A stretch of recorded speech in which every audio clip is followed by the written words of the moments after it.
Hi everyone, I see you filtering in. Just bear with me for one for one moment while I go ahead and get us live on the Facebook page too. Today I'm going to be talking about narcissistic families. Most abusive families have some element of narcissism. So I'd like you to really think about, it'd be really cool to have some dialogue happening today. So if you are able to type into the chat box or anything like that, questions you have, that would be really great to kind of piece out. It's a really difficult thing to identify. Sorry, can't type and talk at the same time.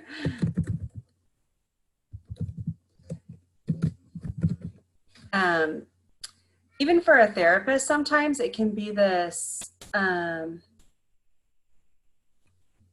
of enigma that it's like, was your dad an alcoholic? What's going on? But ultimately, once the right questions are asked, you kind of land on this. So we will do this together. Let me see who I have here with me today. Some familiar names. Hi, Carrie and Kathy. Good to see you guys. I also want to just point out next week, this is for everybody that's live on Facebook as well. Thank you for joining us. Next week, I will be announcing Chanel's replacement as our basic program coordinator, and she will be joining us live for a little Q&A. So I'd encourage you to, not next week, next webinar in 2 weeks, to join us for that on January 6th, which is 3 weeks because of the holiday. So keep that in mind and hope to see you there. And we'll go ahead and get started as soon as I can pull up my presentation here. Maybe. Thanks for your patience, everyone. Okay, so you should be able to see the slides and my face, hopefully. So I want to read to you just this little bit about where narcissism came from and what it is. So I'm just going to read this, which I know reading to you online is a little not interesting, but I think this is an interesting story. So, okay. The mythological character of Narcissus has come to epitomize the concept of destructive self-love. There is another character in the legend, however, whom we often forget, Echo. And it is this relationship of the two characters which we derived the name narcissistic family for this model. In the legend, Echo has lost the ability to form her own words and can only repeat the utterances of others. When she falls in love with Narcissus, she follows him, hoping that he will say some kind or loving words that she can then repeat back to him. When he says, "I love you," to his own reflection, Echo is finally able to say it too. But Narcissus is so taken with himself that he is unable to hear her. The story, of course, ends with the demise of both characters. Narcissus pines away beside the pool, his love of and absorption with his own reflection in the water, ultimately resulting in his own death. Echo is unable ever to succeed in capturing the attention or love of Narcissus, goes into what appears to be a vegetative depression, lacking the will or inclination to eat or drink, and she also dies. The story of Narcissus and Echo is one of self-love that precludes the ability to see, hear, or react to the needs of another. Without too much of a stretch, it stands as a poignant allegory for the interactive relationships of the narcissistic family. So that is from this book, The Narcissistic Family Treatment and Diagnosis, by Stephanie Donaldson Pressman and her husband, Robert Pressman. I found it to be very poignant. And we'll talk about why it is so so like the narcissistic family. Are you guys able to see my face and the video, or the PowerPoint, or just the PowerPoint? I would like for you to be able to see both. Okay, good. I am not able to see the video, so that's difficult. Okay, so I want to talk about the elements of the system. The first is this skewed responsibility. And what I mean by that is the responsibility for meeting emotional needs is really skewed. And it's basically just flipped up on its head. And it becomes the responsibility of the child to meet the need of the parent.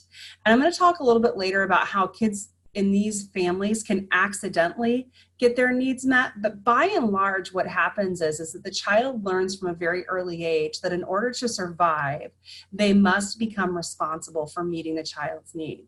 A lot of times what happens is this child may look parentified, or just really kind of void, easy to please, may not express a lot of need.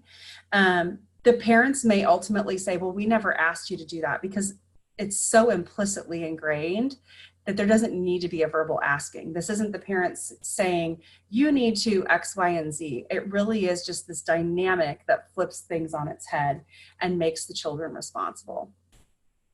Also, there's a reactive reflective. So we talked about that echo and narcissus. In this story, or in the story of a narcissistic family, the children become echo. They cannot act on their own feelings. They have to wait to see what others' expectations are, and then they react. So you might have a rebellious child in a narcissistic system that reacts against what the parents' expectations are.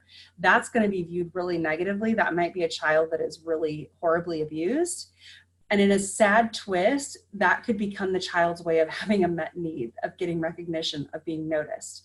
In other situations, the child will wait for the parent to demonstrate a need, and then will jump in to meet that need. The reflection of parental expectations. So this quote is from the book that I showed you. Frequently in narcissistic families, however, the mirror may reflect the child's inability to meet the parental need. This reflection almost always is interpreted by the child as an inadequacy or failure on her part. So ultimately, children can't meet the needs of adults. And so there's going to be a failure there. And when that happens, it becomes a really big part of what the child's view of self is. Like, I was unable to do that. It was my fault. And so then they will gear up and try again harder. Narcissistic families have a marked problem with intimacy, and this is because of a failure to learn to trust. And that's not because they aren't trusting, it's because they don't have opportunity to. So kids learn trust because they have an emotional need, and mom or dad or attachment figure meets that need. And then they say, okay, I'm allowed to have a need. And then that happens again, and they learn to trust that when they have needs, those needs are going to get met. When that doesn't happen, so in the case of a narcissistic parent whose primary focus is their own need, the child will not learn to trust, and that will follow them into adulthood, creating all sorts of issues. So I said before, if you have questions and you want to plop them into the chat, please go ahead and do that. I'm happy to have this be a conversation today, as well as a little bit of a lecture, as per usual. So use chat, use Facebook if you want, and I'll get to those at the end. So some characteristics, and this would be like if I'm running Amending the Soul group and somebody comes in and says, well, I wasn't really abused, I just don't know why I'm this way. And I have experienced this. Typically, these people will not have a lot of memories from a really young age. So it's important to walk gently through that. Overtly narcissistic families are going to have really just obvious dysfunction. So these are the easily recognized ones where there is lots of abuse. There's drugs and alcohol, there's criminal behavior, a parent that's overtly mentally ill. Typically you'll see institutionalism. These families and homes are profoundly neglectful when it comes to meeting needs. Mostly emotional, but other areas as well. In these families, there will be like this sense of, we have to keep a secret. Other people can't know what our story is. And so the children will isolate themselves from other children in the family. These are the kinds of families where none of the siblings have the same story. When you talk to them, it feels like they grew up in separate houses. They aren't allowed to really commingle and talk to each other about their experience. Their dynamic is hidden from outside people, so they don't talk about real stuff with other people. And again, there's that few to no memories, because the less memories I have, the less I have to talk about. And that's not because they're choosing to forget them, it's a survival mechanism.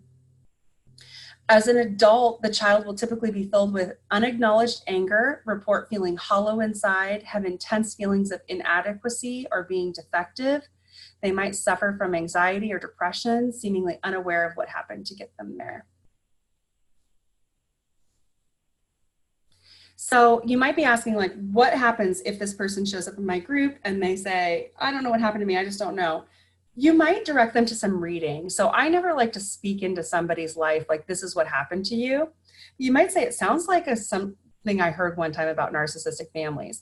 And there are like 1,000,001 quizzes online, if they Google it, that they can look at, or they could, I'll give you some book recommendations at the end. If you are the kind of person that likes to have a library developed that you can hand out to people and loan out, I have some good reading for you. But I don't like to just say, this is what that was. I like to say, it sounds like maybe this could be it. How about you read these things or look into that to see if that sounds like it fits. Because secrets are such a big part of this family dynamic, as with any abusive family, it can feel really invasive to tell someone what their story was. Covertly narcissistic families are harder to recognize because they're more subtle.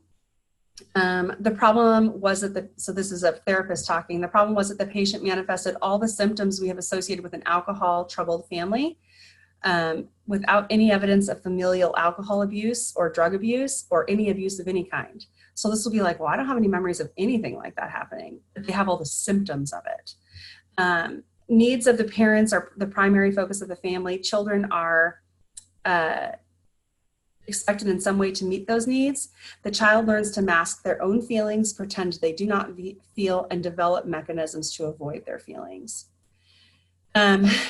I talked a little bit about how a lot of times in these particular families, the siblings have very different experiences.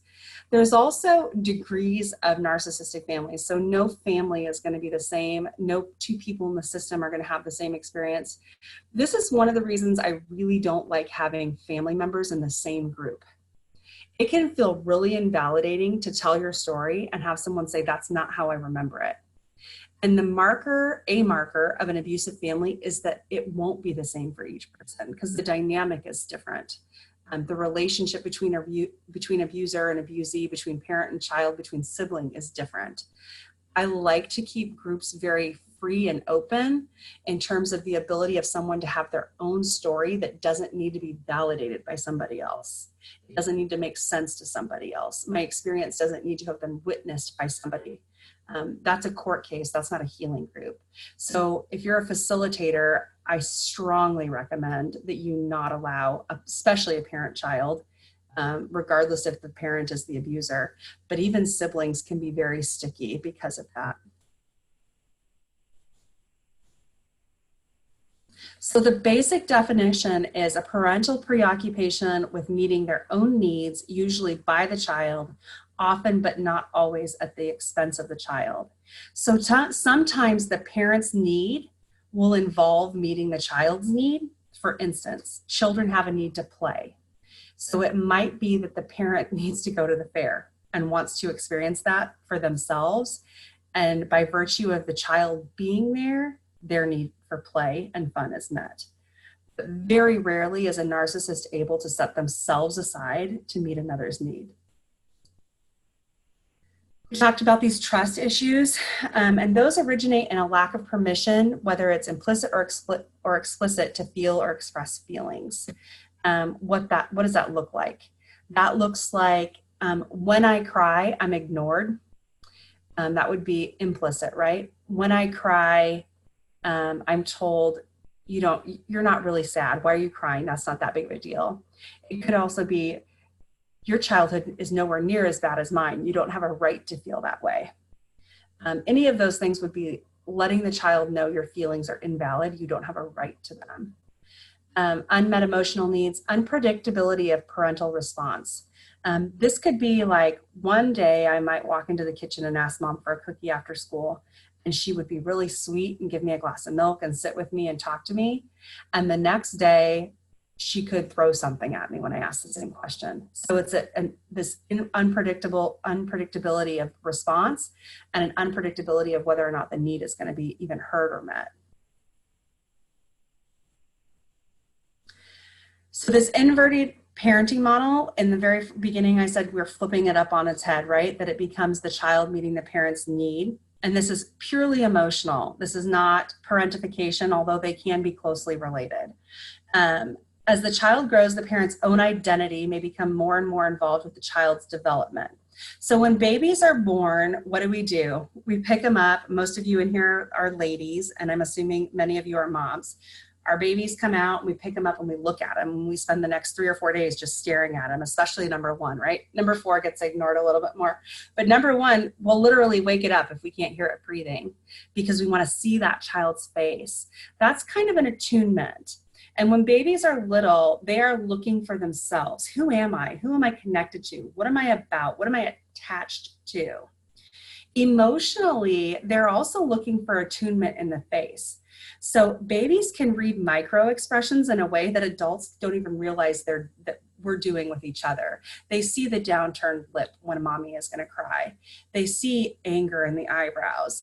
They feel that energy that mom has when she's nervous or anxious. As a therapist, I've had clients bring their babies in, and oftentimes I will hold baby because mom will be telling me a really stressful story or event and trying to soothe baby at the same time. You cannot do that, right? So when infants are born, they're looking to attune with mom. Mom is the captain of their emotional ship, or the attachment figure that they're attached to is the captain of their emotional ship. And wherever it goes, that's where baby goes.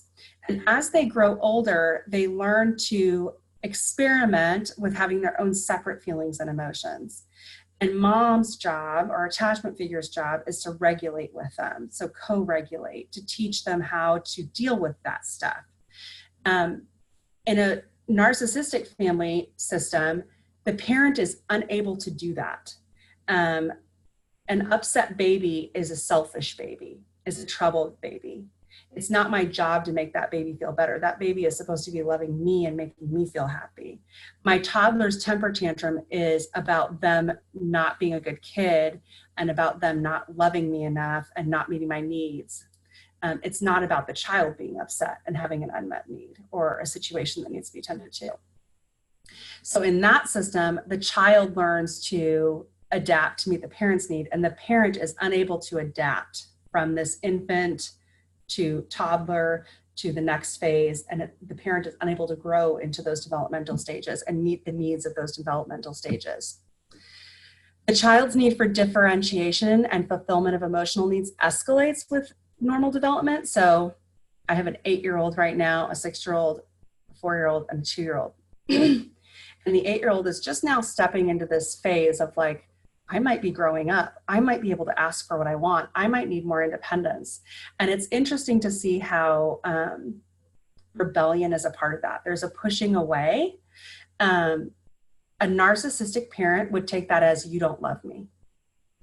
Whereas it really is a natural, important step for them to experiment with that independence and to experiment with that will and to experiment with their desires and their needs.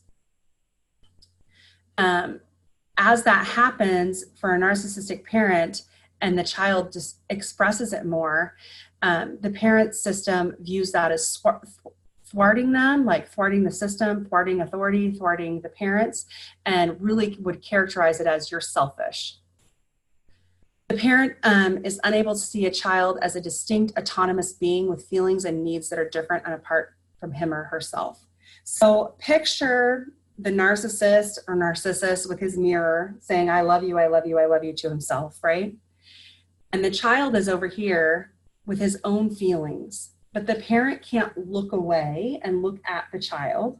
The parent can only see self. And so anything that's happening over here with the child is actually not a part of the parent's reality. They are completely unaware of it. If they are aware of it, they will interpret it as selfishness. Any questions so far? Let's see if I can pull up Facebook. Sarah, my face is small. I'm sorry. I can try to change it. What can I share? Maybe. Let me try this. Hang on one second. I'm gonna try to make my face bigger for you guys. My husband tells me it's not interesting when my face is small. Might just be because he likes my face. But.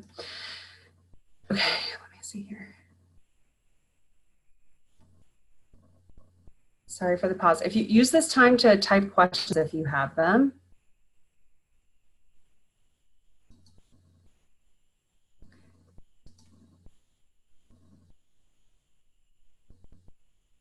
I don't know what you're able to see now. I don't see the right things. There you are. All right, can you see my face now still? Is it the right size? And can you see the PowerPoint?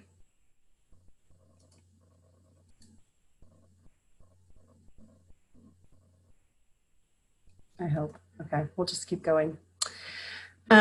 The maintenance of this system, how does the family maintain this system? How do they keep it working?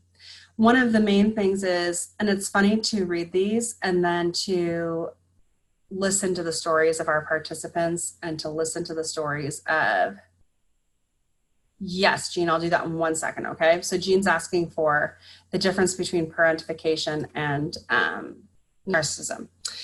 It's interesting to hear the stories of our participants and then to read some of this stuff because you're like, oh, I've totally heard that before. Instead of direct communication in the narcissistic family system, the parent will say, instead of, would you please go X, Y, and Z, take out the trash, set the table, clean your room, the narcissistic parent will passive aggressively say, it would be really nice if somebody would. And this comes from their own inability to express their own need, right? So it's their own inability to connect with other, their own inability to use their own ego strength to say, I have a need for something, I have a desire for something. So they can't directly communicate about it. And instead of expressing authentic emotion in a timely manner, emotions seem manipulated and do not come at an expected time. So this might be that in the face of feeling really angry, they don't act angry, they act eerily nice, eerily close and sweet. And then later there's a real coldness that's not explained. So that also plays into this like instability, unpredictability, is it just doesn't make sense when the emotions are displayed and it all seems very manipulative to get a certain response.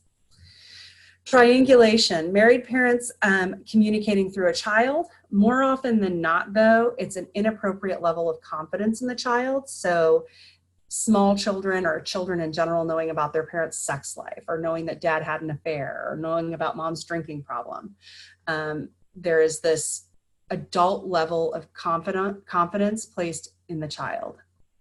There's a lack of parental accessibility in narcissistic homes.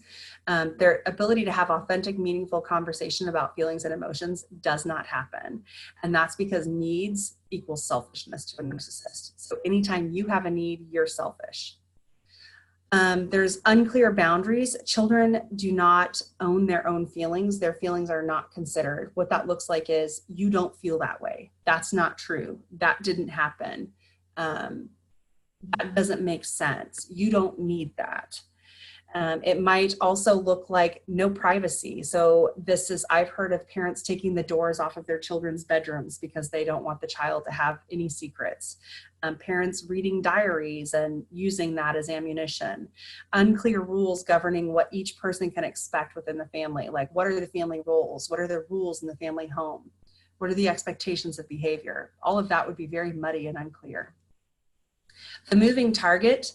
If a child's needs are met, it is usually by accident. This can also be like a no-win situation, that one day these are the expectations and then the child meets that and then these are the expectations and they can't win no matter what they do. Many times there's a double bind.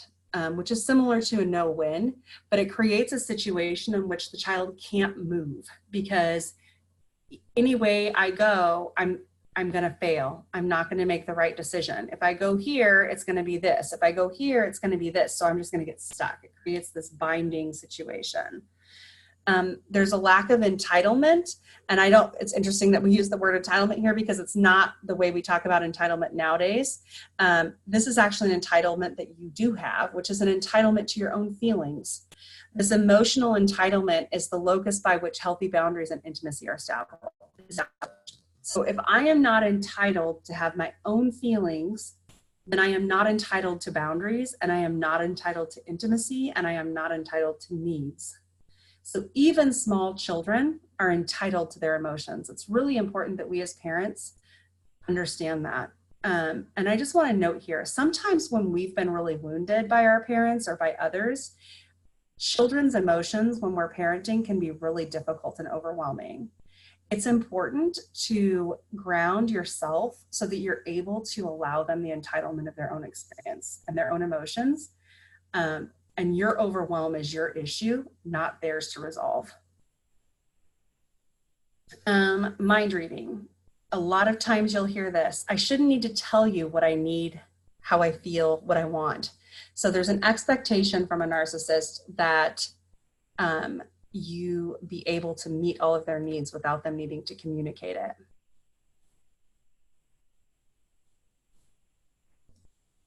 Okay, so we're going to go back to the other way. For some reason, all of my windows aren't showing either. There's a black box obscuring the slide. Okay, let's try this. I swear this isn't my first rodeo, ladies. Let me do this here.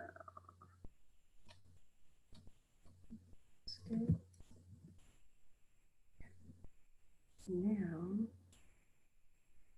if I come here, it's going to work this time, promise. Okay. How is that? Open my chat so I can see. Is that better? Can you see everything?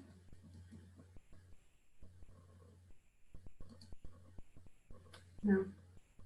There. How's that?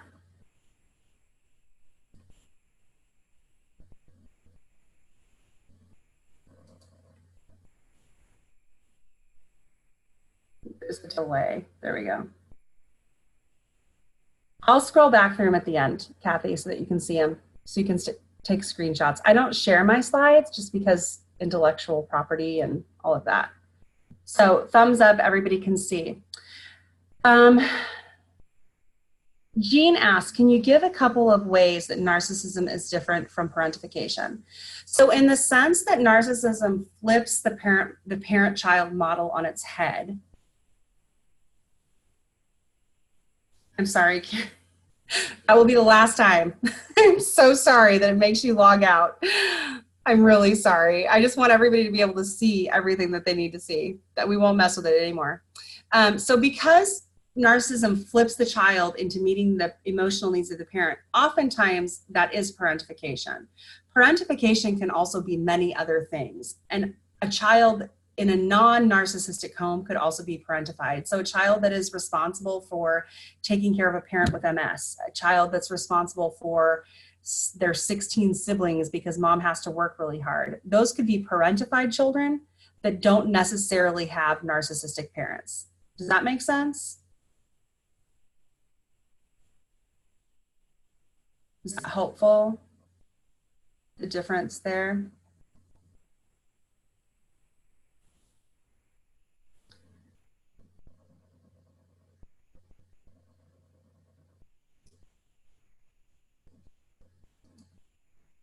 Okay.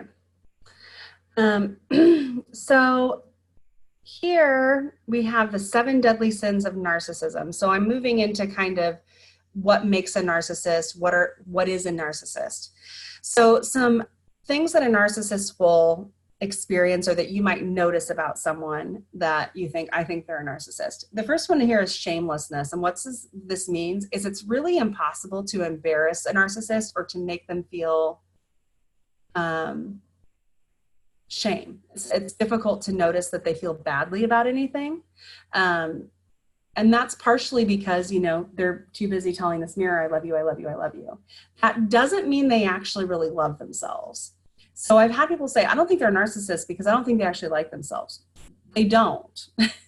They don't like themselves, but they have to keep pretending they do in order to survive. There's a magical thinking that takes place. You might hear things like, oh, if I had, and other people make these statements, but a narcissist really believes them. If I had just taken advantage of that opportunity, I would be famous. I know I would. That this magical thinking is, I missed one opportunity, and that's why I'm not the big deal that I should be. Magical thinking, they might think that they are as smart as Einstein if only they had had the right opportunities, things like that. There's an arrogance there, even in that magical thinking, an arrogance of being better than others, of being a better parent even. I've heard narcissists say, well, I'm a better parent because of X, Y, and Z, when they're really not even paying attention to their children. Envy is a big thing. That can be envy of success, envy of position, envy of money. And then entitlement is here. They have entitlement. Their entitlement encroaches on the entitlement of others, right? Because they believe they are the only ones entitled to emotion. They will exploit others. I call this relational masturbation because they use relationships to make themselves feel better. They use people and relationships to soothe themselves and to build up their own ego strength that they lack in themselves. And then bad boundaries or no boundaries. Again, feel free to type any questions that you have as they pop up.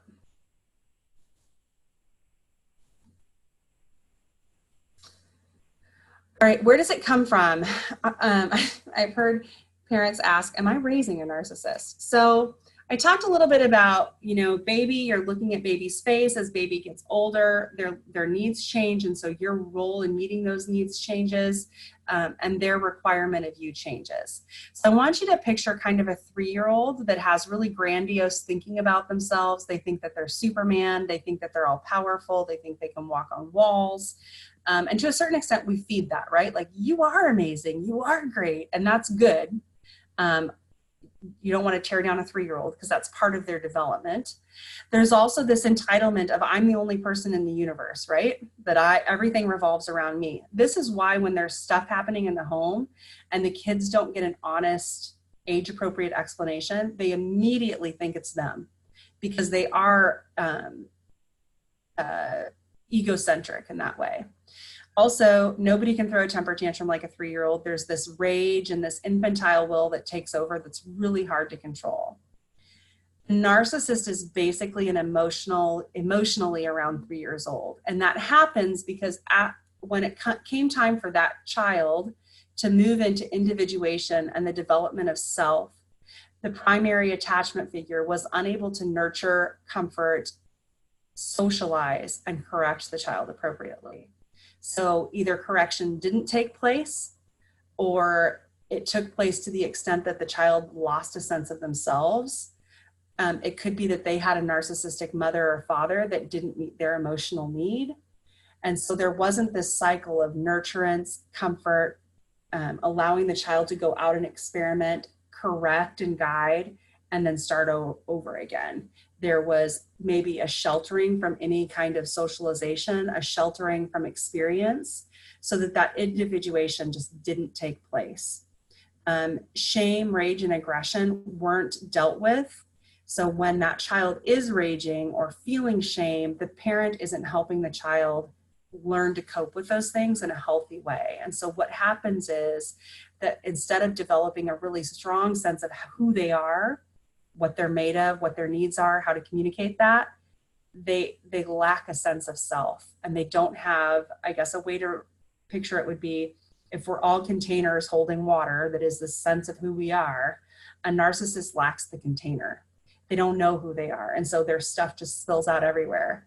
And in order to make themselves feel like a self, they have to constantly be filling with what belongs to other people. And they really don't have enough resource in themselves to be able to have a connected, intimate relationship. So I hope that makes sense.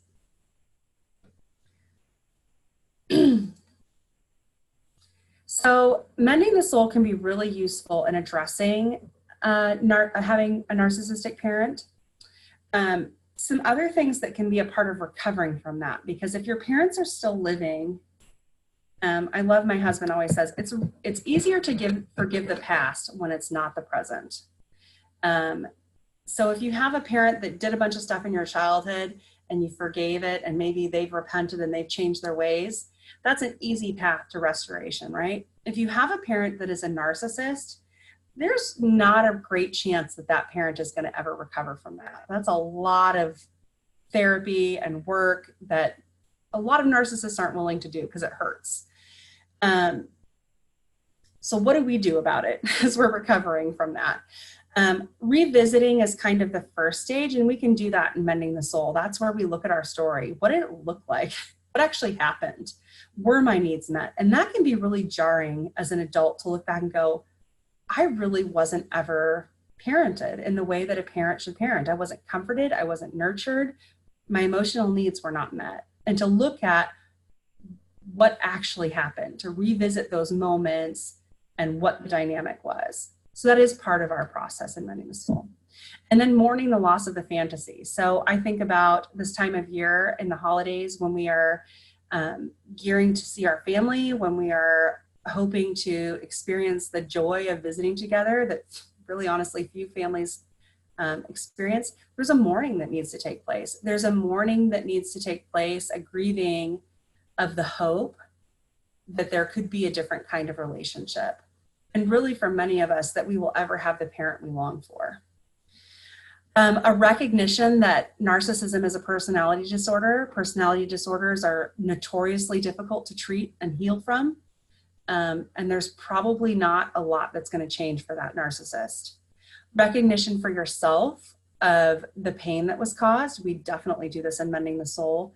What are the effects of your abuse? What are the effects of that parenting style? And then evaluation and responsibility for change. So I'm a big believer that these generational patterns, which narcissism really is one you'll see like in families like, oh, my great grandma was a narcissist and my mom was and my grandma was.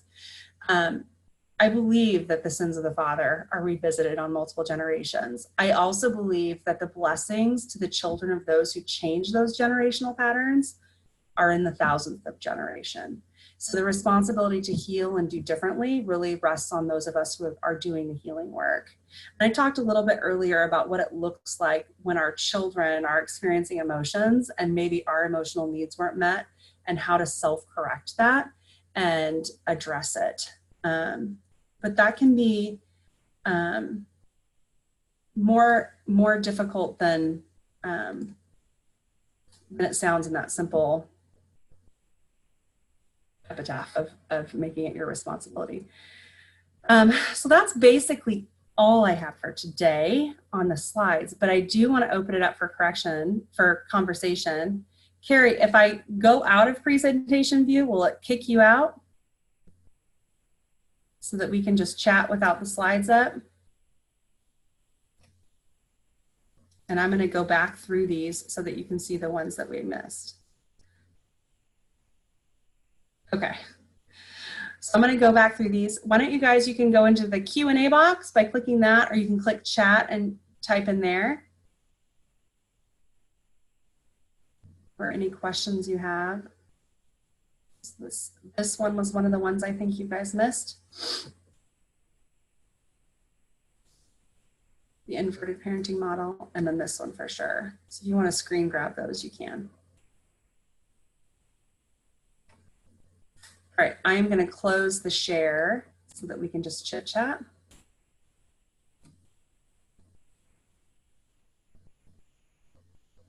And I'm going to scroll back to questions. No questions? I thought this would be a big question one.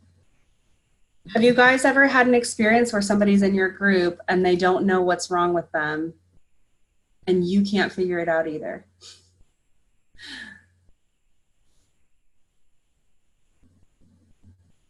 And what's that like? Is it frustrating?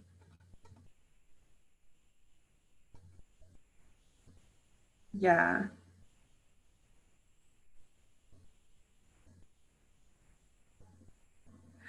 Kathy Hacker, I think the problem is that slide is small anyway. So that is all taken from this book, The Narcissistic Family, if you wanted more information on it. So I think it's just the type is small because it's the same size as the other ones.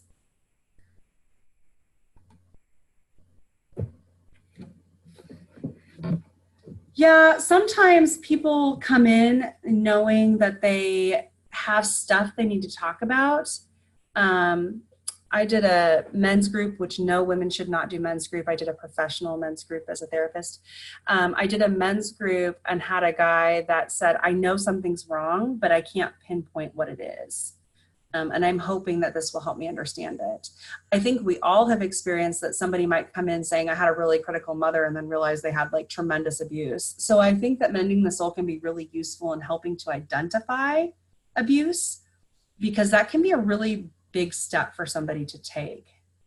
From, I'm convinced I had a really great childhood, I don't know why I can't be intimate with anybody, to, oh, my parents were really abusive. So I have let people in groups before that aren't able to pinpoint that, and I think that it can be beneficial if people do the work in each chapter to kind of uncover it. And there have been some changes to the curriculum over the years that have included more about narcissistic families, and I think there will continue to be more content in those areas because it is such an issue. It can be helpful. So some of the other books that I would recommend are this one, Will I Ever Be Good Enough? This is more for women, Healing the Daughters of Narcissistic Mothers. And this one, Why Is It Always About You? The 7 Deadly Sins of Narcissism. And then the one I showed you, this purple one, The Narcissistic Family. This is a more for therapists, but the first couple chapters are really useful in terms of identifying and defining things. And there's some stories that you might be able to, see, oh, that's what my experience was. That makes sense. I have felt that way before. So Claire, I see, what if the parents,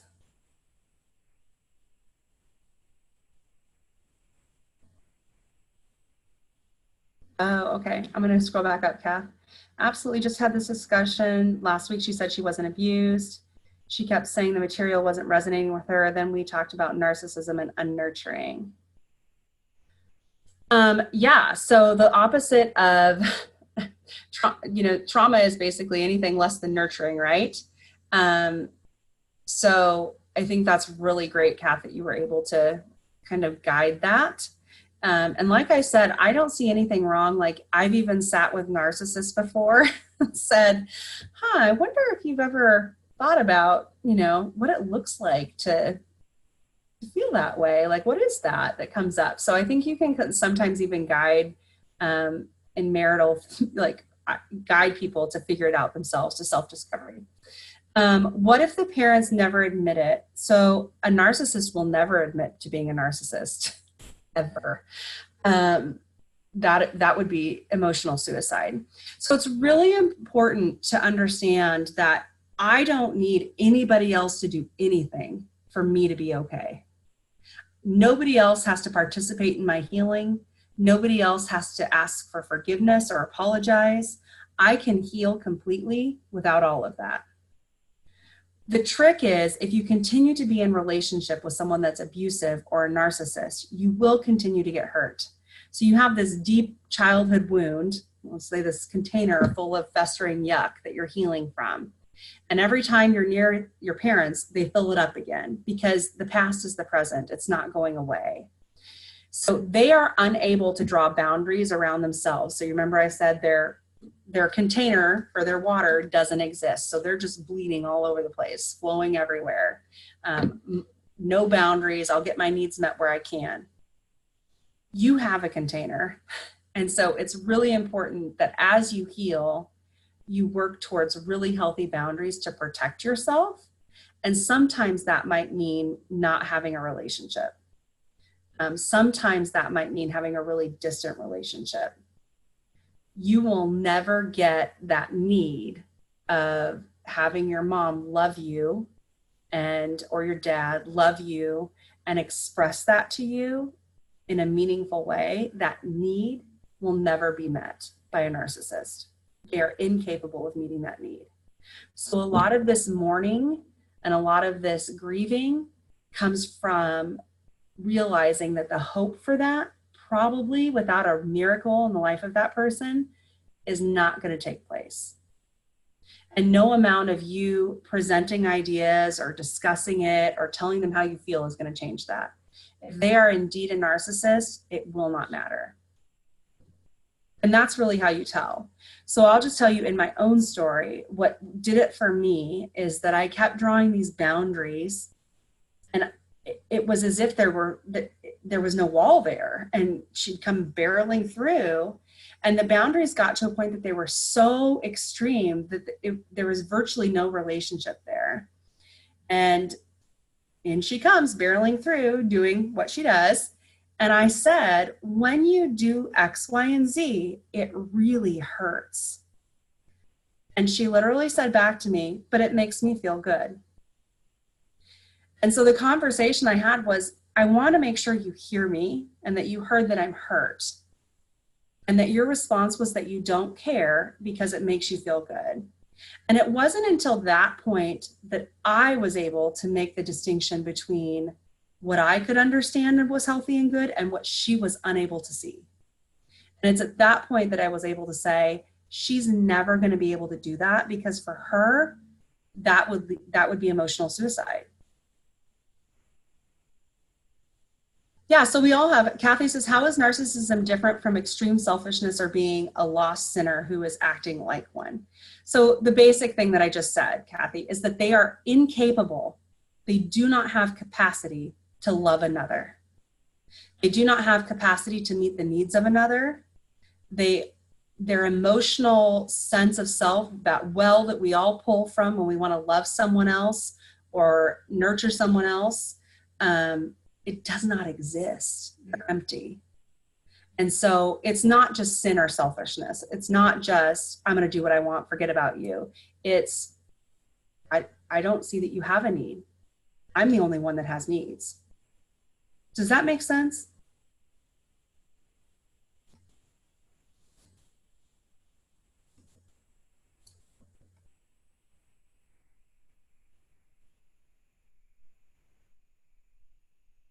So Suzanne says, I learned that the only time that my mother tells me that she loves me is if I do something that she can attribute to herself or take credit for. Yes.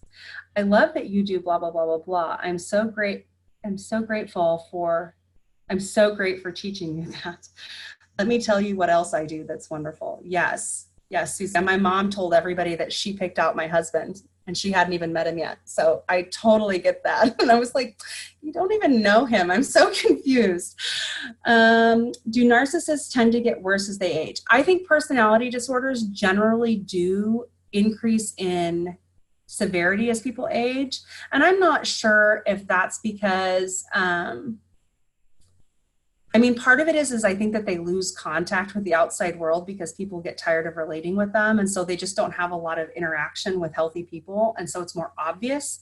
You ever notice that like people get quirkier if they aren't around other people? It's that same dynamic. I also think that the neuroses of it, like this self-talk that goes in their head, it's just become so murky in there that in other words, yes, I think it probably does get worse. I think if it's caught before 35, 40, there's probably hope for change.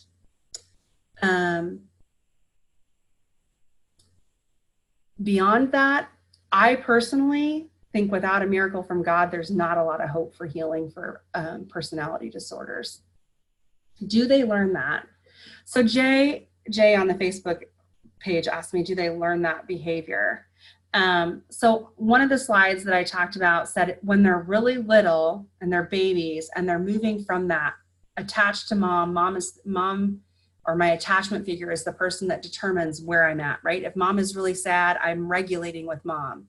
And they move into a different stage of development where they're individuating, they're becoming themselves.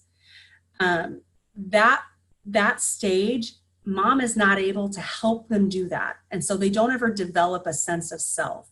And every stage beyond that, as children grow, they miss that because mom is not able to encourage that and nurture it.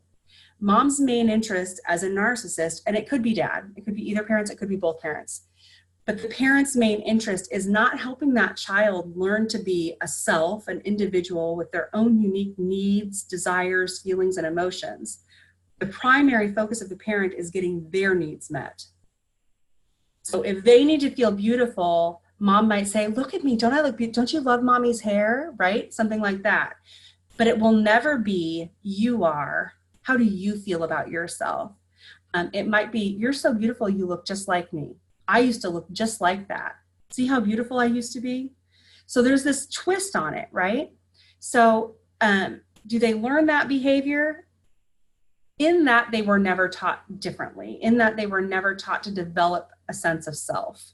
It really is, if you can think of it as a lack of container for their self, the thing that God creates in us, our soul. They don't have a container for it because they were never taught that they are their own individual person. Does that make sense? I realize that's really abstract. So Jean says, this is shining spotlights on some parts of my life. And yes, it's hard to face because my mother was so loved by everybody. Yeah. I bet she was, Jean. Yeah, that's really hard. I also think there can be some validity or some affirmation. Sometimes you're surprised by what you perceive as everybody loving your mother may not have actually been that way. Everybody may have been aware that they needed to love her in order to be in relationship with her. And so that can be an interesting thing to explore. Any other questions? So I just want to again say, if you have a participant who is saying I don't like some of this resonates, but not all of it does, I'm not sure, you're not going to jump to, you might have had a narcissistic parent. You can say sometimes when people don't remember or don't have a lot of memories, I have heard that it could be this. Why don't you read one of these books and see if that sounds familiar? Or why don't you look it up on the internet and see if any of that resonates with you? Because if it does, that might be it, because it is insidious, especially with the covertly narcissistic family, right? The one that looks normal. Okay. And it may also be that somebody that's in that situation isn't ready to see what's happening. So it might not be that they had a narcissistic parent. It could just be that they're not ready to see the truth. And that's okay. We can sit with that. Sarah, how would I handle a narcissist within the church who acts out? So the way to deal with a narcissist is to help them be a better narcissist, which is very counterintuitive because we want people to know their own true size, right?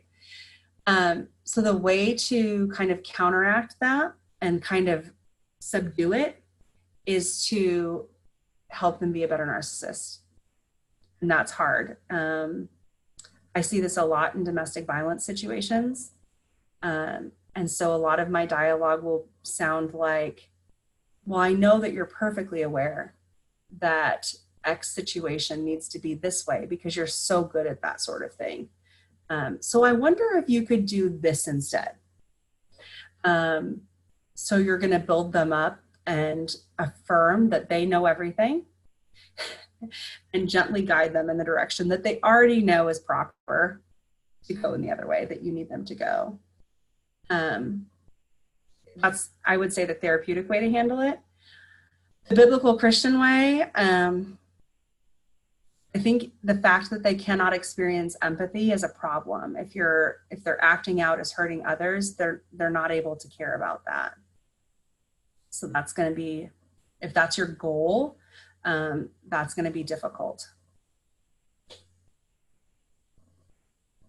Yeah, it's very difficult.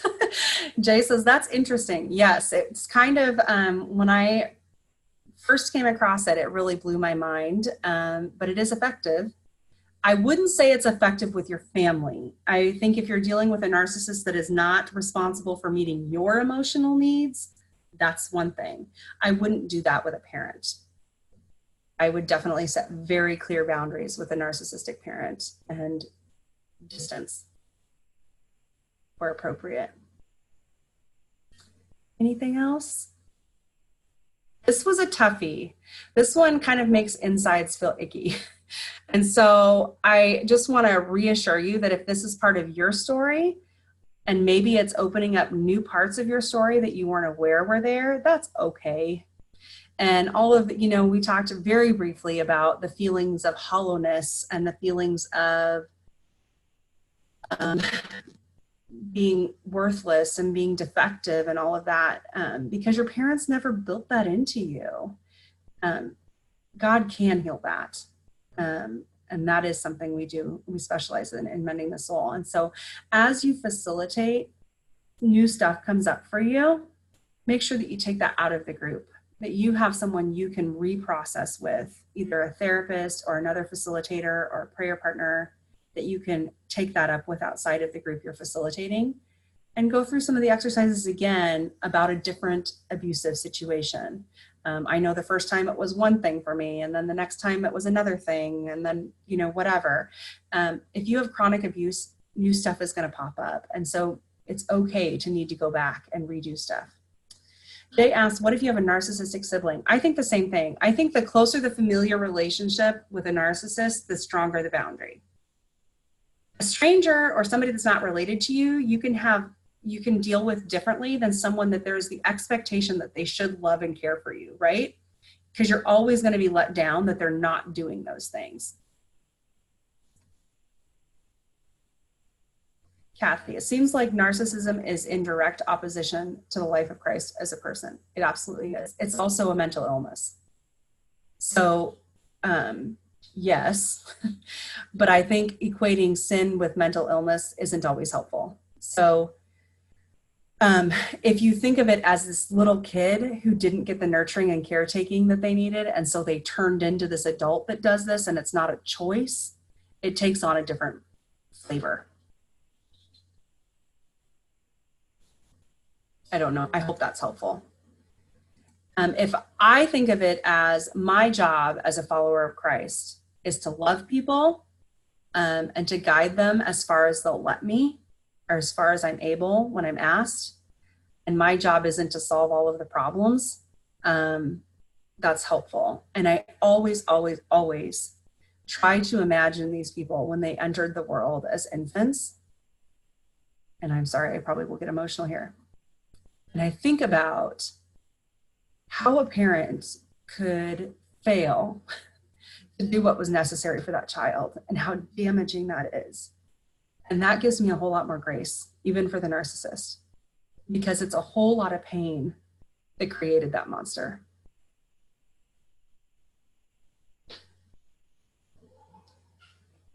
And I think, I'll just finish with this, I think God's grace is big enough to cover that, even if there isn't healing for that person here on earth. I think there is in heaven.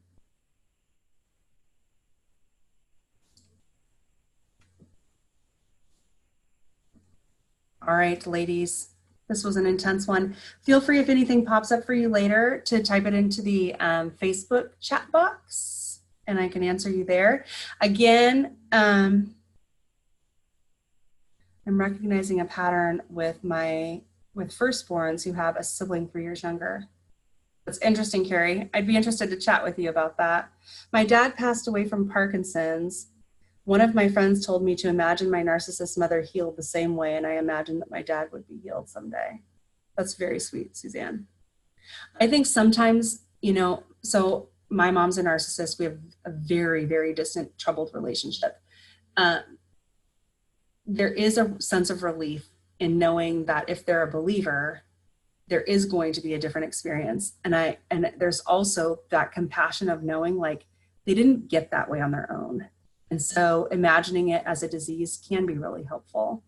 That doesn't mean you have to put yourself in a position of being hurt by that disease over and over again.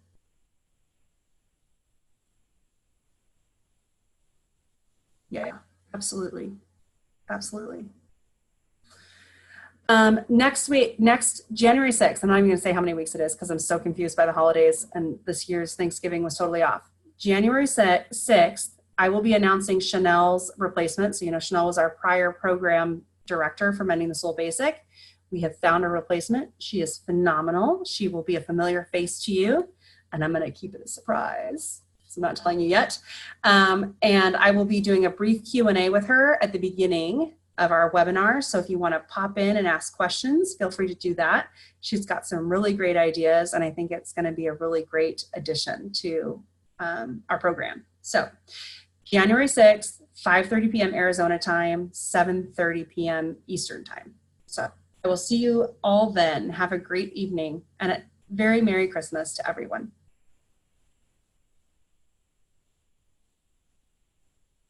Thank you, Suzanne. Have a great Christmas, you guys. Bye.